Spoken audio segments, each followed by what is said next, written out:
এই যে দেখেন লিচু বাগান থেকে পেরে নিচেই পারতাইছে, উপরে হলো লিচু গাছ, উপরের লিচু গাছ থেকেই পায়রা নিচে বিক্রি করতেছে টাটকা লিচু।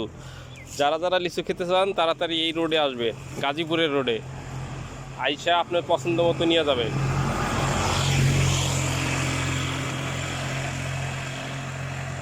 সুন্দর সুন্দর গাছের তরতাজা লিচু।